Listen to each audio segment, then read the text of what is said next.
So I'm Jack Swayne, I'm VP of Products and Services, and really excited to talk about content today. And I think it was set up. Oh, there you go. So I think it was set up really nicely by Ben at the end of day one yesterday, because he was really talking about like the need for creativity within agencies to drive performance. And this really interesting thing about like the evolution or the combination of like the math men and the mad men, and you know how important it is to have these math men. It's still really, really important to make sure as we think about performance that we're approaching it in that way, but think about how we use creativity to actually drive better performance. And so what we want to talk about today is the work that Scott and the team that Scott has been building over the last 2 years as the mad men at iProspect. All right, so I'm Scott Everett, Creative and Content Director for iProspect. And like Jack said, over the last 2 years, we've been trying to build this Mad Men approach and really connect the dots between what we see in performance and how we can apply that to creative. So content occupies a unique space in our service offering. We see that it really underpins performance across all of our other channels. So for me, what's so exciting about content is that it's really, content is the stuff that your audience interacts with before and after the conversion. And it's really the thing that impacts most brand perception and how your audience behaves and perceives you.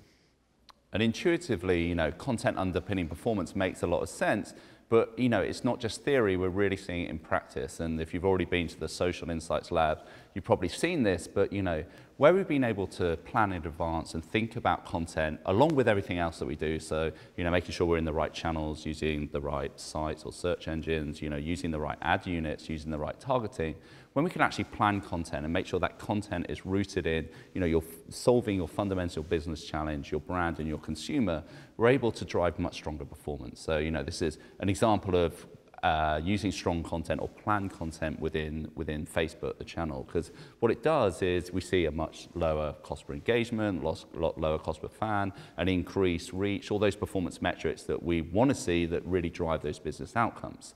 But on the flip side, we see the opposite effect when we're not planning content and we're just putting content out there without thinking about how it really fits into that consumer, your brand, and your business challenge. All right, so brands are doing content already. Content is obviously not a new concept.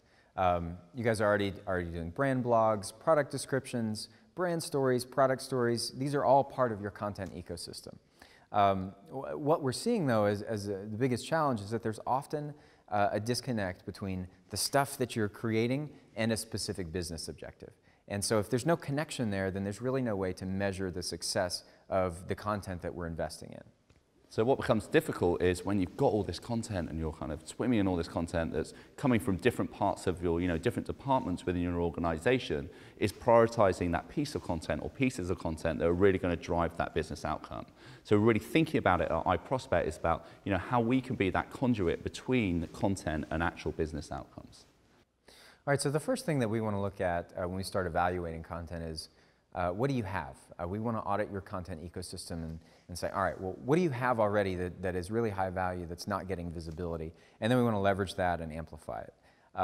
And then through that process, we're going to uncover white space. So these are places where there is high demand, but there's no content to meet that demand. And that's where my team comes in and we actually create that content with the brand.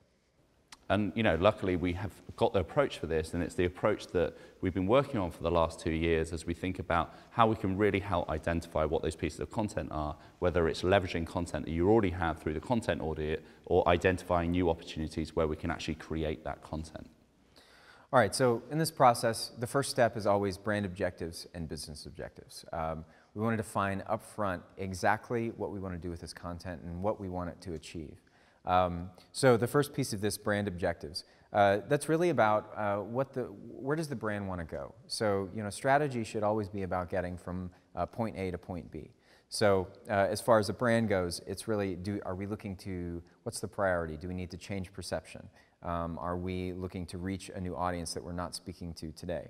And then the other piece is your business objectives. So content is an investment like any other channel. So what business outcome do we want from this content? Are we looking to purely grow revenue in the most efficient way possible? Or are we looking for new customer acquisition? Or do we want to increase customer retention and lifetime value? These two things are key because we have to define them up front. Because what this is going to do is define everything that comes after it. It's going to define how and what content we create, and then how we measure the success of that content once it's out there. But to deliver on these objectives, we really need to understand the consumer and understand, your most valuable customer. And you've sat in the CCS Insights Lab, and that actually, hopefully got a good understanding of CCS. But it's really important tool for us as it relates to content, because it helps us to not only understand our customer better, but it helps us to understand, the type of content that they're going to engage with. It's going to help us understand the channels in which they're engaging with content, and it's going to help us understand how they actually engage with content. Because people engage with content in very, very different ways. So some people might just be spectators of content, and they'll consume content, but they'll do nothing else with it. You might get people who are actual authors of content, where they'll consume content, but then create new content off the back of it. Or you might get people who just love sharing content. And based on those different behaviors, our approach to content for brands is going to be very, very different. But where it gets really interesting is we can then augment all this, this data on people with search. And search is such a powerful tool for us because it was said yesterday, but it's like one of the first real-time channels. And so it allows us to understand consumer intent in real time. So it allows us to understand the content that people are actually looking for. So if we can actually use that search data to create content on the back of that, that's something that becomes very, very powerful as we look at engaging consumers with content.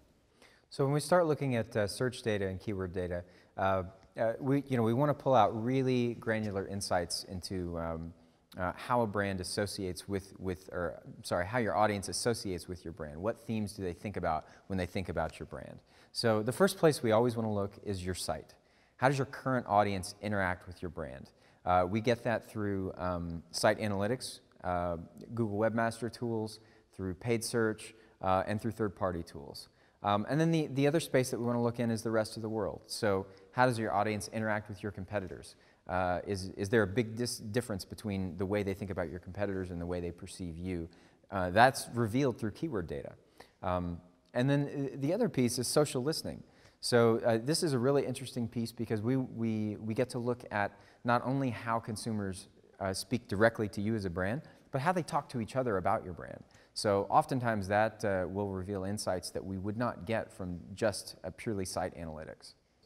And the point of looking at all this data is to get to these thematic profiles or these white space opportunities. So it's essentially opportunities where there's lots of search volume around a particular topic, or lots of people talking about it through social spaces, but brands aren't playing within those spaces. So they become white space opportunities where a brand can actually create content and insert themselves into that conversation, or insert themselves into where there is all this search demand, and create content to meet that demand.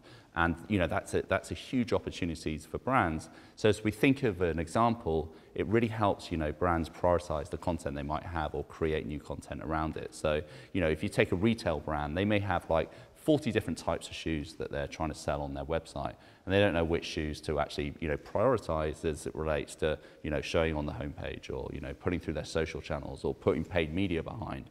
But looking at all this data, we actually went back and looked at the last 2 months of data around search and around social, and found out that cutout wedges are the highest rising search terms in the shoe category at the moment.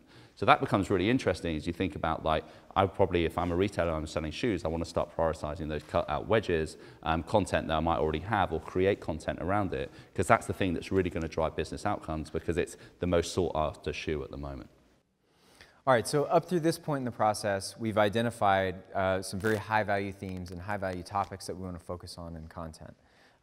Because we integrate keyword data into the process, we can get very granular with that. So in this case, Jack and I are pretty heavy into women's shoes. So we're very excited that cutout wedges was the trend today. We can get even more specific, and we find that it's not just cutout wedges. It's cutout wedges with studs. And then when we get into that, we can narrow it down to specific designers. And then that's where my team comes in. And what's so exciting is that it's not just that the brand handed the creative team a blank sheet of paper and said, all right, make something cool, do some magic. Through this process, we've identified some topics that we know are high value to your brand and high value to your audience. So then we can create all kinds of stuff around this. So in this case, we might do a weekly editorial on this specific shoe style. How to incorporate cutout wedges into your spring wardrobe. You will do designer exclusives in video content, runway exclusives and backstage stuff from fashion shows. So we can create a whole library of content around one single theme. And then as we do that, the next question is, where should this content live? Does it live on a blog? Does it live on Tumblr? Does it live on a microsite? And in every case, what we're going to recommend is that it lives on your .com, on your brand website. If it's a high-value topic to your brand and to your audience, we want your brand to own that and become the publishing authority on that topic.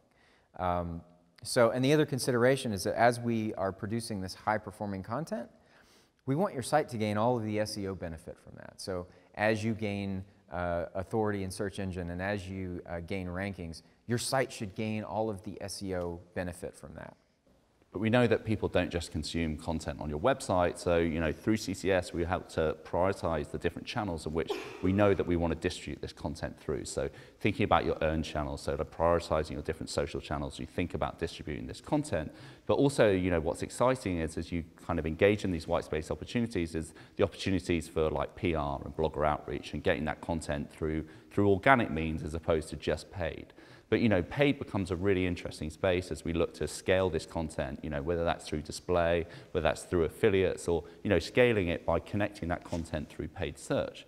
And what the scale is going to give is going to drive lots of traffic to your site, which is going to help drive those business outcomes, but also going to create lots of behavioral data, and it's going to help us understand your people and your consumer better, which is great because we can feed all that data back into our process, and it becomes, as we think about content, an iterative process. So we're always learning, we're always optimizing, ensuring that we're always thinking about all the data that we have, whether it's upfront through search or actual performance data, to make sure that we're leveraging the right content or creating the right content to drive performance. So that's kind of the approach to content, but we just want to give a couple of examples about how we've leveraged data and how we leveraged content and created content to bring it to life for a couple of brands. All right, so this first example is leveraged content. This is content that Neiman Marcus had already created. So this is part of their fashion blog already. And what we did was help to identify high-value pieces within that content and then amplify those through paid media. So, yesterday on the Native panel, we heard a lot about how content drives much higher engagement than other channels. And I have to tell you, that's exactly what we see when we run these programs. So, by going through this process where we identify themes that are important to the audience and that are good opportunities for the brand, we can put out the best performing content through paid, and we amplify that. And then as these campaigns run, it's very much like search or display. We further optimize and we push up the content that continues to outperform. And what was interesting for American Express was, American Express have always been very informational in their approach and have got lots of data on, things around finance, but actually wanted to move from being informational to actually being part of conversations. And so through search data and social data, we were able to identify there was all this conversation around the cost of weddings, and no brand was really owning that. And that became really interesting for American Express because they actually had loads of data around the different costs of weddings depending on where that was. And so what we did and what Scott's team did was take that data and create an infographic. And with that infographic, that actually sparked a whole load of conversation within lots of different channels about the different costs of weddings in different parts of the country. So the Northeast thought it was ridiculous because this was way too low and the cost of weddings are higher there. And it was really interesting, and because it was so interesting and no one was playing in that space, it got picked up by Forbes, it got picked up by Business Insider, and they're all incredibly authoritative websites. So that really helped us from a natural search ranking. So when all the conversation died down around the cost of the weddings, we're still driving traffic through that, and we're still driving credit card applications through that because it still ranked #1 around the average cost of weddings. So it was an approach that actually, by using content, we were able to not only just drive performance through, social buzz, but also through, the way that we approach SEO. So, you know, overall, as we look at content, you know, I think where we've come to is thinking about, you know, combining math men with mad men. It's like really looking at content, not saying we have to go out and create loads more content. It's about looking at your content first, working out what content we can actually leverage to drive performance. And if there are opportunities that fit with your business objectives and fit with your brand, then we can go and create content through Scott's team to really drive that additional performance. So if anyone has any questions, please let us know. I have a question. Yeah. I guess, can you guys maybe talk to best practice, like especially for a lot of the performance advertisers here, you also have the brand advertisers, and I'm assuming that content budgets are probably planned separately. So maybe you guys are talking about how content underpins performance. Ladies and gentlemen, it is now. Could you maybe talk about for every dollar spent in performance, X percentage should be allocated to content? Are there any best practices around content budgeting? You know, that's a great question. The first part of that really gets to the heart of like what this does is helps. You know, we want to start pulling the two worlds together a bit. There's always been like a firewall between brand and performance budgets. The way we view it is that branding will never be DR. They perform two different things. But brand still needs to be held to performance standards. So, which is, you know, when we go back to those brand objectives and business objectives at the beginning, that's why those are so critical. So for even a branding buy, we need to set out objectives and goals and say, all right, we want to, if we're going to increase awareness, let's define what that means. So as far as, you know, what sort of ratio you need from one side to the other, I think that's going to be variable depending on those goals. So that's something we define in that brief process at the beginning. We say, all right, well, this is the brief, this is what we're trying to achieve, and then we build a scope based off of that. So everything comes from that initial brief. Are you seeing brands under budgeting? They're not budgeting enough for content? Yes, yeah, absolutely. Absolutely, and we're also seeing brands really sort of awaken to the idea that content impacts absolutely everything. So, you know, the moment that, well, one good example, we had a retailer a couple, I guess it was a month ago, as they started rolling out their product descriptions and product feeds to other resellers. Other resellers had specific SEO requirements that they realized that they weren't going to be able to meet. So putting a process in place to produce content that met those standards and that would perform in SEO all of a sudden was a huge priority, and it was something that they hadn't considered. So under budgeting is absolutely something that we see a lot of. Cool. Thank you very much. All right, thanks guys.